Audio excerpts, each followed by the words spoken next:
ಲಿಂಗದ ಕರಡಿಕೆ ಕೂಡ ಸುದ್ದಿಯನ್ನು ಮಾಡಿದ್ರಂತೆ. ಏನು ಮಡಿಗೆಟ್ಟು ಬಿಟ್ಟಿದ್ದಾರೆ ಗೊತ್ತಿಲ್ಲ.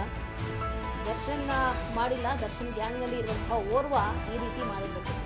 ಸಿಕ್ಕಿದ್ದೇ ಸೀರುಂಡೆ ಅನ್ಕೊಂಡ್ಬಿಟ್ಟಿದ್ದಾನೆ. ಕೊಲೆ ಮಾಡಿಬಿಟ್ವಿ, ಯಾರು ಗೊತ್ತಾಗೋದಿಲ್ಲ.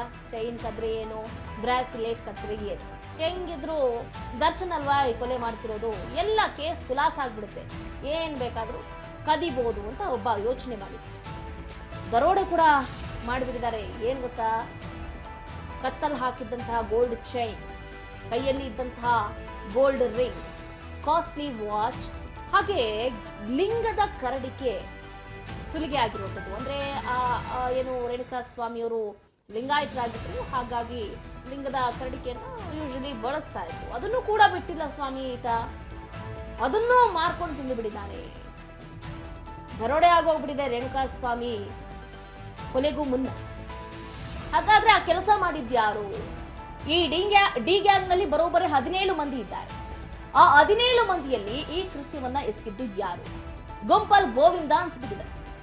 ಎಲ್ರೂ ಕೊಲೆ ಮಾಡಿದ್ದೀವಿ, ಸಿಲುಕಾಕೊಳ್ತೀವಿ ಅನ್ನುವಂತಹ ಭಯದಲ್ಲಿದ್ರೆ, ಈತ ಮಾತ್ರ ಚೈನು, ರಿಂಗು, ವಾಚು ಕದಿಯೋದ್ರಲ್ಲಿ ಬ್ಯುಸಿ ಆಗಿದ್ದ. ಇದೆಲ್ಲವನ್ನ ನೋಡ್ತಾ ಇದ್ರೆ ಏನಾಗ್ತಾ ಇದೆ? ದರೋಡೆಕೋರರು ಇಲ್ಲೇ ಇದ್ದಾರೆ, ಕೊಲೆಗಡುಕರು ಇಲ್ಲೇ ಇದ್ದಾರೆ, ಎಲ್ಲ ಒಂದೇ ಗ್ಯಾಂಗ್ ನಲ್ಲಿ ಇದ್ದಾರೆ.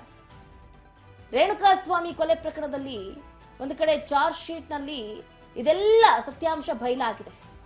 ಇದೆಲ್ಲವನ್ನ ಪೊಲೀಸರು ಸಲಿಕೆ ಮಾಡಿದ್ದಾರೆ. ಒಂದೊಂದೇ ಫೋಟೋಸ್ಗಳು ರಿಲೀಸ್ ಆಗ್ತಾ ಇದೆ. ಅವರು ಮಾಡಿರುವಂತಹ ಕೃತ್ಯಗಳು ಬಯಲಿಗೆ ಬರ್ತಾ ಇದೆ. ರೇಣುಕಾ ಸ್ವಾಮಿಯನ್ನ ಕಿಡ್ನಾಪ್ ಮಾಡಿಕೊಂಡು ಬರುವಾಗ ದರೋಡೆ ಆಗಿದೆ. ಅದು ಮಾರ್ಗ ಮಧ್ಯೆನೆ ಚೈನು, ರಿಂಗು, ವಾಚ್, ಲಿಂಗದ ಕರಡಿಕೆಯನ್ನ ಸುಲಿಗೆ ಮಾಡಿದ್ದಾರೆ. ಇದು ಮಾಡಿರೋದು ಏನು, ಚಿತ್ರದುರ್ಗದ ದರ್ಶನ ಅಭಿಮಾನಿ ಸಂಘದ ಅಧ್ಯಕ್ಷ ಏನಿದ್ದಾರಲ್ಲ ರಾಘವೇಂದ್ರ. ಈ ರಾಘವೇಂದ್ರ ಕೊಲೆ ಮಾಡಿದಾಗ ಸೈಲೆಂಟ್ ಆಗಿದ್ದು, ಇನ್ನೇನು ಹೆಣ ಬಿಸಾಡುವಂತಹ ಸಂದರ್ಭದಲ್ಲಿ ಕತ್ತಲ್ಲಿದ್ದ ಚೈನು, ವಾಚು, ರಿಂಗು, ಕರಡಿಕೆ, ಆ ಲಿಂಗದ ಕರಡಿಕೆಯನ್ನ ತಗೊಂಡು ಹೋಗಿ ಹೆಂಡತಿಗೆ ಸೇಫಾಗಿ ಕೊಟ್ಬಿಟ್ಟಿದ್ದಾನೆ. ಎತ್ತಿಡು ಇದನ್ನ. ಅದಾದ ನಂತರ ದರ್ಶನ್ ಅವರು ಒಂದು 5 ಲಕ್ಷ ದುಡ್ಡು ಕೊಟ್ಟಿದ್ರಂತೆ, ಹೆಣ ಬಿಸಾಕ್ಬಿಟ್ಟು ಹಣ ಹಂಚ್ಕೊಳ್ಳಿ ಅಂತ. ಆ ಹಣವನ್ನು ಕೂಡ ಇದೇ ರಾಘವೇಂದ್ರ ಹೆಂಡತಿ ಕೈಗೆ ಕೊಟ್ಟಿರ್ತಾನೆ. ಇವ್ರಿಗೇನು ಒಂದು ಚೂರು ಮನುಷ್ಯತ್ವ ಅನ್ನೋದಿಲ್ಲ. ಒಬ್ಬ ವ್ಯಕ್ತಿಯ ಪ್ರಾಣ ಪಕ್ಷಿಯನ್ನ ಹಾರಿಸಿದ್ದಾರೆ. ಒಬ್ಬ ಹೆಣ್ಣು ಮಗಳು ಗರ್ಭಿಣಿಯಲ್ಲಿ, ಆಕೆ ಕಣ್ಣೀರಿನಲ್ಲಿ ಕೈ ತೊಳಿತಾ ಇದ್ದಾರೆ.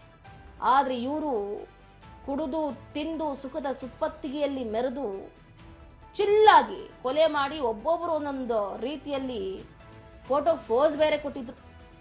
ಅತ್ತ ದರ್ಶನ್ನ ಮೈಸೂರಿನಲ್ಲಿ ಶೂಟಿಂಗ್ಗೆ ತೆರಳಿದ್ರು. ಅವ್ರಿಗೆ ಯಾರಿಗೂ ಕೂಡ ಅವ್ರಿಗೆ ಈ ಕೊಲೆ ಮಾಡಿದ್ದೀವಿ, ಏನಾಗುತ್ತೋ ಏನೋ ಅನ್ನುವಂಥ ಭಯವೂ ಕೂಡ ಇರಲಿಲ್ಲ. ಬಟ್ ಕರ್ಮ ಅನ್ನೋದು ಬಿಡೋದಿಲ್ಲ. ಕರ್ಮ ರಿಟರ್ನ್ಸ್ ಅಂತಾರೆ.